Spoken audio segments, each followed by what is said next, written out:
इमाम आजम अबू हनीफा के पास एक खारजी आया। खारजी समझते हैं किसी को कहते हैं?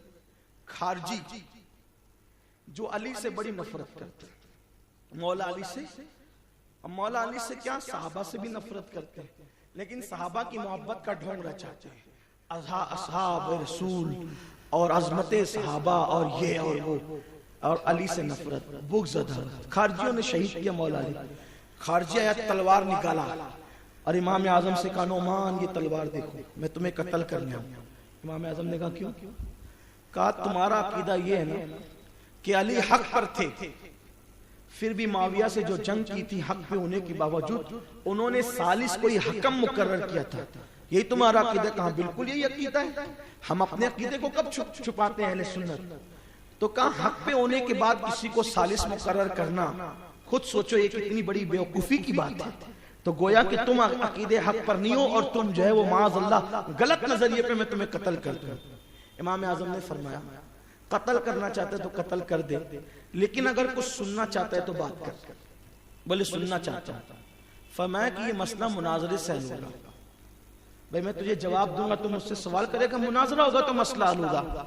उसने कहा बहुत अच्छा, हम बहस करेंगे? कहा हाँ बिल्कुल करेंगे। कहा अगर बहस में आप मुझे नहीं समझा सके तो मैं कत्ल को कर दूंगा। बिल्कुल कत्ल कर देना। अगर मैं समझता, अगर आप समझा ले गए तो फिर मैं आपको छोड़ दूंगा, मैं क्यों कत्ल करूं आपको। तो इमाम ने फरमाया हम दोनों बहस करेंगे। तो जब हम दोनों बहस करेंगे तो तुम अपने आप को क्या समझते हो, हक पे समझते हो? बोले मैं भी अपने आप को हक पे समझ, दोनों अपने आप को हक पे समझते हैं, लेकिन बहस जब करेंगे तो फैसला, अगर बहस अटक गई फैसला कौन करेगा? तो उसने कहा एक काम करते हैं, हम एक आदमी को सालिस मुकर्रर करते हैं, हकम मुकर्रर करते हैं, जज मुकर्रर करते हैं। तो कहा अच्छा ठीक है। तो कहा कि इमाम आजम ने क्या किया, उसी के मानने वाला एक आदमी को उन्होंने सालिस मुकर्रर किया। ये शरायत तय हो गई। जब बैठे बात करने के लिए तो इमाम आजम ने उससे कहा अब क्या करना चाहते हो? तो वो कहा मुनाजरा। किस पे करना चाहते हो? तो हक पर होकर के अली ने सालिस मुकर्रर किया था। कहा जो तुमने किया वही तो अली ने किया था, और क्या किया था? अगर वो गलत था तो ये सही कब है? तो मुनाजरा होने से पहले वो मुंह लटका करके चला गया। ये इमाम आजम अबू हनीफा का इल्म था। इमाम आजम अबू हनीफा रहमतुल्लाह अलैह के मुतालिक लोगों ने बहुत अफवाहें फैलाई, इतनी अफवाहें फैलाई। एक अफवाह ये थी कि इमाम आजम अबू हनीफा गलत बातें बताते हैं और नई नई बातें बिदअत फैलाते हैं। हजरत सैयदना अब्दुल्लाह इब्ने मुबारक रज़ी अल्लाह तआला अन्हु इमाम औज़ाई के पास आप इल्म हदीस हासिल करने के लिए गए। तो जब गए शुरू में तो इमाम औज़ाई ने पूछा हजरत अब्दुल्लाह इब्ने मुबारक से कि कहां से आए हो? तो आपने फरमाया मैं कूफा से आया हूं। अच्छा वो कूफा में अबू हनीफा रहता है, उसको पहचानते हो? हजरत अब्दुल्लाह इब्ने मुबारक जानते थे कि पूरी दुनिया के अंदर इनके हासिदीन ने इनके खिलाफ खूब गलत प्रोपेगेंडा फैला रखा है। अब कूफा के रहने वाले आदमी को बदनाम किया गया। और कूफा वाले तो अब्दुल्लाह इब्ने मुबारक जानते हैं ना अबू हनीफा सच्चे हैं, लेकिन वो बैरूत में बैठे हुए हजरत इमाम औज़ाई तक जो गलत बात पहुंची है तो अकेले इमाम आजम कहां जाके सफाई पेश करेंगे? तो वो लोग सब बदगुमान थे। पूरी दुनिया के उलमा को बदगुमान किया गया हजरत इमाम अबू हनीफा के हवाले से, लेकिन सच्चाई होती है। आज अबू हनीफा की महफिल सजती है, मुखालिफिन की महफिल नहीं सजती। तो इमाम औज़ाई ने कहा अबू हनीफा को पहचानते हो तुम? वो जो गलत सलत फतवे देता और नई नई बातें बताता है। अब्दुल्लाह इब्ने मुबारक शागिर्द थे इमाम आजम के, कुछ बोले नहीं इमाम औज़ाई, और आप खामोश रहे, चुप रहे और घर आ गए।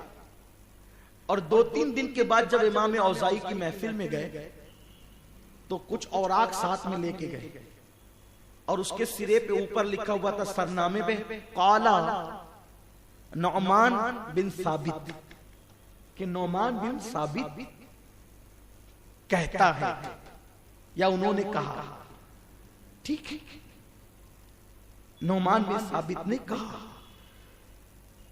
जैसे ही इमाम औज़ाई जो इल्म हदीस के बहुत बड़े आलिम थे, उन्होंने जैसे ही देखा कि नुअमान बिन साबित ने कहा, चूंकि वो थे हदीस के पाए के मुहद्दिस, इल्म हदीस के जानने वाले, और वो लोग बहुत इल्म के हवाले से हरीश थे कि जिसने भी कुछ कहा इल्म हदीस के मामले में, फिक्र के मामले में, उसको सीखो, जल्दी सीखो, क्योंकि उस दौर में प्रेस नहीं थे, उस दौर के अंदर इस तरीके से किताबों की फरावानी नहीं थी, हाथों की तहरीर जहां मिलती जल्दी जल्दी पढ़ लेते, उसको याद कर लेते।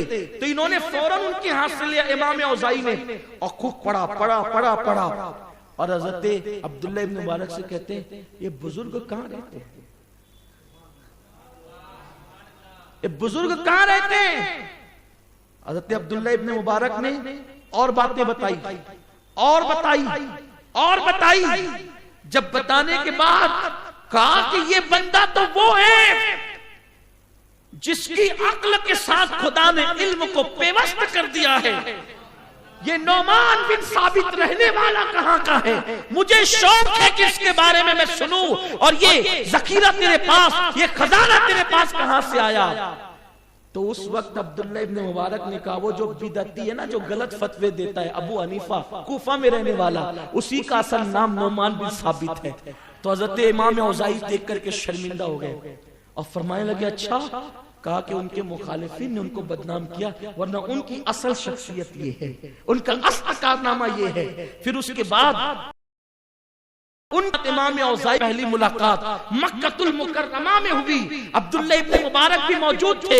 तो ये चुपके से जाकर इमाम औज़ाई हजरत इमाम आज़म की महफिल में बैठ गए। लोग सवाल करते थे, ये जवाब देते थे, सवाल करते थे, जवाब देते थे। इमाम औज़ाई ने मुलाकात नहीं की, सवाल किया, जवाब दिया, सवाल किया, जवाब दिया। जब इमाम आज़म की महफिल खत्म हो गई, उठ करके जाने लगे, तो तब इमाम औज़ाई ने कहा, इसके इल्म की, इसकी फिरासत, इसकी अक्ल और इसकी इल्मी सलाहियत ने लोगों को हसद करने पे मजबूर कर दिया है। लोग हसद की वजह से इसके खिलाफ कहते हैं, और मैं जान गया इसकी इल्मी कारनामे ही लोगों को इसके हासिल बनाते हैं। और उसके बाद दोनों में वो दोस्ती हुई कि फिर इमाम औज़ाई ने इल्म हदीस में इमाम आज़म को अपना शागिर्द बना लिया, इमाम आज़म को अपना शागिर्द बना लिया। इमाम औज़ाई इतनी मोहब्बत करने लगे, फिर जब आखिरी में भी इमाम आज़म अबू हनीफा जब कभी महफिल में आते, तो इमाम औज़ाई लोगों को कहते, हटो हटो, इनको रास्ता दो, इनको मेरे करीब बैठने दो। वो इमाम आज़म अबू हनीफा रहमतुल्लाहि तआला अलैह, एक शख्स था अबुल अब्बास। अबुल अब्बास हज़रत इमाम आज़म से बड़ा हसद करता था। एक दिन दरबार में इमाम आज़म आए, तो उसने लोगों को आंखों के इशारे किए, और जो करीब बैठे थे उनसे कहा, आज मैं नुअमान को कत्ल करवा दूंगा, ऐसा सवाल पूछूंगा कि बादशाह मंसूर इसको कत्ल कर देगा। अब सब लोगों को इशारा मिल गया कि अब तो आज नुअमान की खैर, लेकिन इमाम आज़म के पास इल्म, और इल्म वही टिकता है जहां अमल होता है। उसने कहा, नुअमान, इमाम आज़म एक मसला पूछना है। इमाम आज़म ने कहा, कहो क्या बात है? उसने कहा, जब खलीफा मंसूर, उसने कहा खलीफा, मैं खलीफा नहीं कहती, खिलाफत राशिदा इमाम हसन पे खत्म हो गई, जो जुल्म करें हम उनको खलीफा नहीं कहते, वो बादशाह। और हुजूर ने फरमाया कि इमाम हसन के बाद बादशाहत का, मुलूकियत का आगाज हुआ। अलबत्ता किताबों में हमारे जिन बुजुर्गों ने खलीफा लिखा है, तो वो सिर्फ उर्फ के तौर पे लिखा है, वरना खलीफा सैयदना सिद्दीक अकबर है, वो खलीफा अव्वल है। खलीफा सानी सैयदना फारूक आजम है, और वो खलीफा बरहक है। खलीफा सुवम उस्मान गनी है, खलीफा राशिद है, और खलीफा चाहरुम बरहक अमीरुल मोमिनीन सैयदना अलीउल मुर्तजा करमल्लाहु ताला वजहुल करीम है, और पांचवें खलीफा इमाम हसन मुश्तबा है रिदवानुल्लाहि ताला अलैहि मजमईन। उसके बाद मुलूकियत का आगाज होता है, बादशाहत। हजरत सैयदना अमीर मुआविया रदियल्लाहु ताला, अगरचे वो बादशाह थे, लेकिन उन्होंने खून रेजी नहीं की, उन्होंने जुल्म नहीं की, उन्होंने नाहक किसी को कत्ल नहीं किया। जो जंगे हुई वो हजरत अमीर मुआविया की खत इज्तिहादी पर मबनी थी, और उस सिलसिले में उनको लान तान नहीं किया जा सकता, क्योंकि हमारा अहले सुन्नत का मौकिफ ये है कि जिस वक्त सहाबा के इख्तिलाफात के मामलात आए, उस वक्त हम अपनी जबान को चुप करेंगे। हम सिर्फ सहाबियत का लिहाज करते हुए उनका अदब करेंगे, और सहाबियत का मनसब ही बहुत बड़ा मनसब है। अलबत्ता उसके बाद से जब यजीद की गुंडागर्दी शुरू हुई तो फिर आप देखें कभी कोई बंदा नेक हो गया उमर इब्न अब्दुल अजीज की तरह, और बाद में फिर कहीं ना कहीं किसी न किसी अंदाज में जुल्म रहा।